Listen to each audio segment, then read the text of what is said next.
दो शादी, जाए अपने घर में ही करे काम, फिर चाहे घर के कपड़े धोने हो या पूरे गांव के।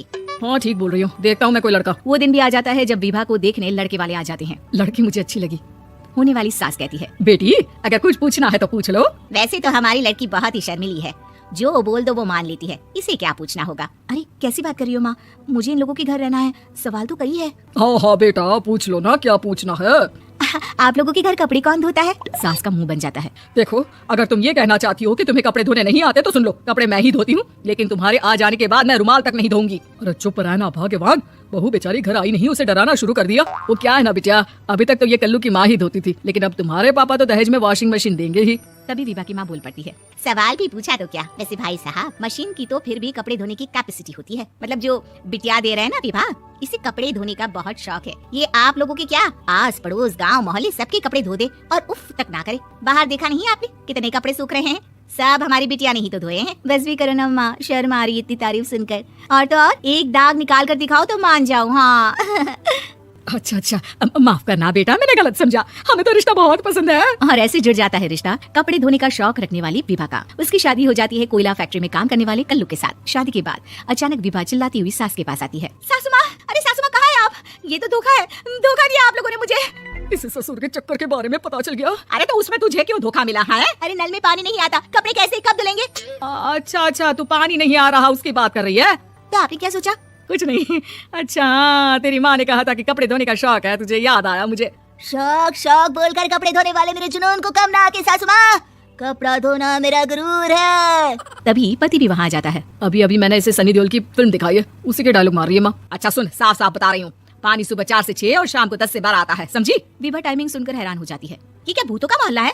सुबह 4 बजे उठकर कौन कपड़े धोता है? 4 बजे टंकी में पानी जाता है, फिर सारा दिन धोना ना, किसने मना किया? अरे कैसी बात कर रही हैं? 200 लीटर की टंकी में कितने कपड़े धो लूंगी मैं, सुबह ही उठ जाऊंगी मैं। अब क्या था, विभा सुबह 4 से लेकर रात के 12 बजे तक कपड़े ही धोती रहती। एक रोज सास पड़ोस से निकलकर कहीं जा रही होती है कि साथ वाली कहती है, हाँ कल्लू की माँ, जरा ये बताओ कि 2 साड़ी है, 2 ब्लाउज और एक पेटीकोट और एक नाड़ी वाला लंबा कच्छा। हाँ तो अरे तो क्या कितना लोगी धुलाई, ये बताओ। धोबन दिख रहे हैं हम क्या?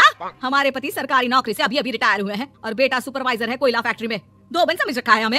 हाय रे कल्लू की अम्मा, माफ कर दो, वो तो मोहल्ले में यही सब बता रहे थे कि तुमने बहू को कपड़ा धुलवाने के काम में लगा दिया है। सास को पड़ोसन की बात सुनकर गुस्सा आ जाता है। वो घर पहुंचती है जहाँ घर के बाहर ही इतने सारे कपड़े सूख रहे होते हैं जितने की किसी धोबन के घर पर। अरे ओ कल्लू की दुल्हन बाहर निकल। माँ जी यहीं आ जाओ, बाथरूम में चादर धो रहे हैं हम। अरे अभी हम धोते हैं, तुमको बाहर निकलो। ये आस पड़ोस वाले बोल रहे हैं कि हम बहू से कपड़े धुलवा कर उसे कपड़ा धोने वाली बना दिए हैं। अरे छोड़ो ना माँ जी, किन लोगों की बातों में आती हो? आस पास के लोगों का तो काम ही होता है कि वो किसी तरह सास बहू को लड़ा दे। बहू सारे घर के कपड़े धोती है, ये क्या कम है? बोलिए। सास को भी लग जाता है कि वो बहू का ये संकीपन नहीं छुड़वा सकती, इससे अच्छा है कि खुद ही चुप हो जाए। एक रोज सास और बहू मंदिर जाते हैं, जहाँ सास की साड़ी वहाँ खड़ी भीख मांगने वाली से मिलती है। माँ जी क्या बात है, आपकी साड़ी उस भिखारन से कितनी मिल रही है ना? हाँ हाँ देखो तो दोनों की साड़ी मिल रही है। क्या बात है कल्लू की अम्मा, तुम खुद को तो अफसर की बीवी बताती हो और ऐसी सिंपल सी प्लेन साड़ी पहनकर घूमती हो। सिंपल और प्लेन नहीं है ये साड़ी। तो क्या सोने के धागे से फूल बने हैं?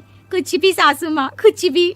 हाँ बने थे इस साड़ी में सोने के धागे से फूल। मेरे पति लेकर आए थे मद्रास से स्पेशली मेरे लिए 10,000 की। ताहे भाई साहब इस भिखारन के लिए भी सेम टू सेम साड़ी लेकर आए होंगे 10,000 की। सास उस वक्त कुछ नहीं कहती, लेकिन बहू के साथ घर आती है और अलमारी से एल्बम निकाल कर लाती है। ये साड़ी देख रही है, ये वही साड़ी है जिसे मैंने अभी पहना था। इस साड़ी में ये जो चमकदार फूल दिख रहे हैं ना, ये सोने के धागों से काटे गए हैं, लेकिन तू लोकल वॉशिंग मशीन ब्रश से घिस घिस कर सारे फूलों को निकाल कर साड़ी प्लेन कर दी। मुझे माफ कर दीजिए सासू माँ। और तो और जब मैंने तुझे तेरी गलती के लिए कुछ नहीं कहा, लेकिन तूने तो सबके सामने मेरा मजाक ही बना दिया। क्यों? बहू को समझ में आ जाता है कि अब से उसका कपड़े धोना बंद।